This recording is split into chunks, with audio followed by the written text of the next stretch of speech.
What shall we do, Enobarbus? Think and die. Is Antony or we in fault for this? Antony only. That would make his will lord of his reason. What though you fled from that great face of war, whose several ranges frighted each other? Why should he follow? The itch of his affection should not then have nicked his captainship at such a point, when half to half the world opposed, he being the married question. 'Twas our shame no less than was his loss to course your flying flags and leave his navy gazing. Prithee, peace. Is that his answer? Ay, my lord. The queen shall then have courtesy, so she will yield us up. He says so. Let her know it. To the boy Caesar send this grizzled head, and he will find thy wishes to the brim with principalities. That head, my lord. To him again. Tell him he wears the rose of youth upon him, from which the world should note something particular. His coined ships, legions, may be a cowards, whose ministers would prevail under the service for Troy as soon as at the command of Caesar. I dare him, therefore, to lay his gay caparisons apart, and answer me declined. Sword against sword, ourselves alone. I'll write it. Follow me. Yes, like enough. I battled Caesar will out and state his happiness, and be staged to the show against a sworder. I see men's judgments are a parcel of their fortunes, and things outward do draw the inward quality after them, do suffer all alike. That he should dream, knowing all measures, the full Caesar will answer his emptiness. Caesar, thou hast subdued his judgment too. A messenger from Caesar. What? No more ceremony. See, my women against the blown rose may stop their nose that kneeled unto the bards. Admit him, sir. Mine honesty, and I began to swear the loyalty well held to fools does make our faith mere folly, yet he that can endure to follow with allegiance a fallen lord does conquer him that did his master conquer, and earns a place in the story. Caesar's will. Hear it apart.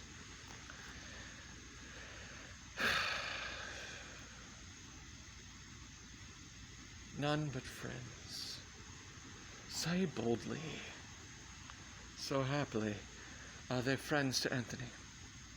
He needs as many, sir, as Caesar has, or needs not us.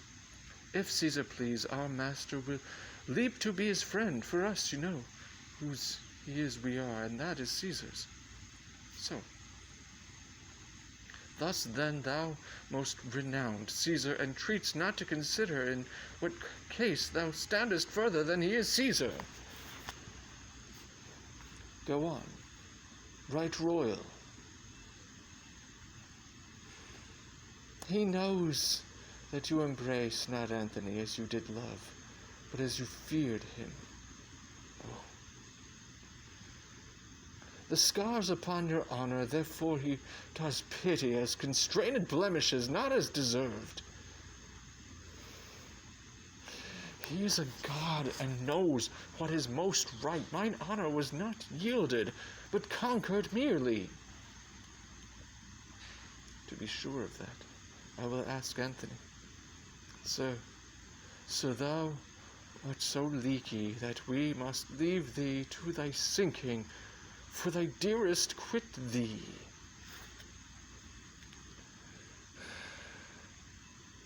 Shall I say to Caesar, what you require of him, for he partly begs to be desired to give. It much would please him that of his fortunes you should make a staff to lean upon, but it would warm his spirits to hear from me you had left Antony and put yourself under his shroud, the universal landlord. What's your name? My name is Thaddeus. Most kind messenger, say to great Caesar, this is deputation. I kiss his conquering hand. Tell him I am prompt to lay my crown at his feet and there to kneel. Tell him from his all-obeying breath I hear the doom of Egypt. 'Tis your noblest course, wisdom and fortune combating together. If that the former dare but what it can, no chance may shake it. Give me grace to lay my duty on your hand. Your Caesar's father oft, when he hath mused of taking kingdoms and bestowed his lips on that unworthy place, as it rained kisses, favors. By Jove that thunders, what art thou, fellow? One that but performs the bidding of the fullest man, and worthiest to have command obeyed. You will be whipped. Approach there. Ah, you kites. Now gods and devils, authority melts from me. Of late when I cried ho like boys into a muss, kings would start forth and cry, your will. Have you no ears? I'm Antony yet. Take hence this jack and whip him. 'Tis better playing with a lion's whelp than with an old one dying. Moon and stars whip him. We're at 20 of the greatest tributaries that do acknowledge Caesar. Should I find them so saucy with the hand of she here? What's her name, since she was Cleopatra? Whip him, fellows, till like a boy you see him cringe his face and whine aloud for mercy. Take him hence. Mark Antony, tug him away. Being whipped, bring him again. This jack of Caesar shall bear us an errand to him. You were half blasted ere I knew you. Ha! Have I my pillow left unpressed in Rome, forborne the getting of a lawful race, and by a gem of women to be abused by one that looks on feeders? Good, my lord.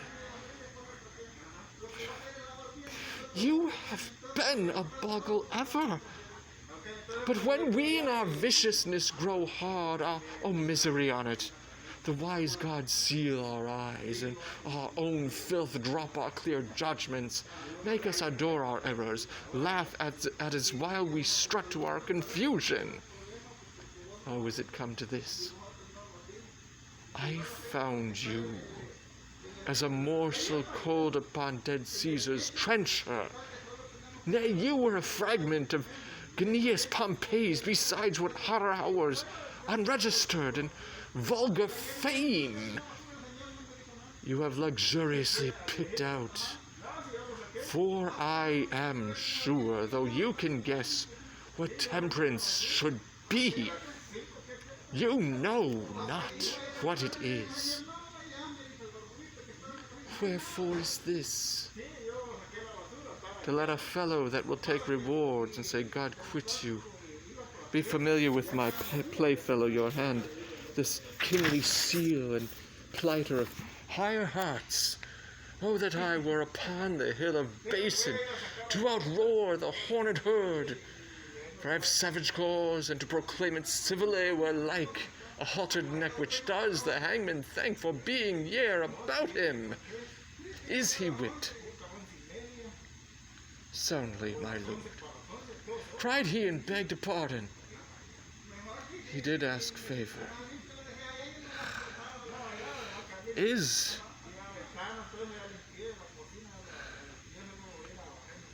If that my father live, let him repent thou wast not made his daughter, and be thou sorry to follow Caesar in his triumph, since thou hast been whipped for following him. Henceforth the white hand of a lady fever thee. Shake thou to look on it, get thee back to Caesar, tell him thy entertainment. Look, thou say he makes me angry with him, for he seems proud and disdainful, hopping on what I am, not what he knew I was. He makes me angry, and at this time most easy 'tis to do it, when my good stars that were my former guides have empty left their orbs and shot their fires into the abysm of hell. If he mislike my speech and what it done, tell him he has Hipparchus, my enfranchised bondman, whom he may at pleasure whip, or hang, or torture, as he shall like, to quit me. Urge it thou, hence with thy stripes be gone. Have you done yet? Alack, our terrene moon is now eclipsed, and it portends alone the fall of Antony. I must stay his time. To flatter Caesar, would you mingle eyes with one that ties his points? Not know me yet, cold-hearted toward me. Ah, dear, if I be so. From my cold heart let heaven engender hail, and poison it in the sores, and the first stone drop in my neck, as it determines, so dissolve my life. The next Caesarean smite, till by degrees the memory of my womb, together with my brave Egyptians, all by the descandying of this pelleted storm like graveless, to the flies and gnats of Nile have buried them for prey. I am satisfied. Caesar sits down in Alexandria, where I will oppose his fate. Our force by land hath nobly held. Our severed navy too have knit again in fleet, threatening most sea-like. Where hast thou been, my heart? Dost thou hear, lady? If from the field I shall return once more to kiss these lips, I will appear in blood. I and my sword will earn our chronicle. There's hope in it yet. That's my brave lord. I will be treble-sinewed, hearted, breathed, and fight maliciously. For when mine hours were nice and lucky, men did ransom lives of me for jest. But now I'll set my teeth and send to darkness all that stop me. Come, let's have one other gaudy night. Call to me, and my sad captains, fill our bowls once more. Let's mock the midnight bell. It is my birthday. I had thought it, have held it poor, but since my lord is Antony again, I will be Cleopatra. We will yet do well. Call all his noble captains to my lord. Do so, we'll speak to them, and tonight I'll force this wine peep through their scars. Come on, my queen, there's sap in it yet. The next time I do fight, I'll make death love me, for I will contend even with his pestilent scythe. Now, he'll outstare the lightning. To be furious is to be frighted out of fear, and in that mood the dove will peck the ostrich. And I see still a diminution in our captain's brain restores his heart. When valor preys on reason, it eats the sword it fights with. I will seek some way to leave him.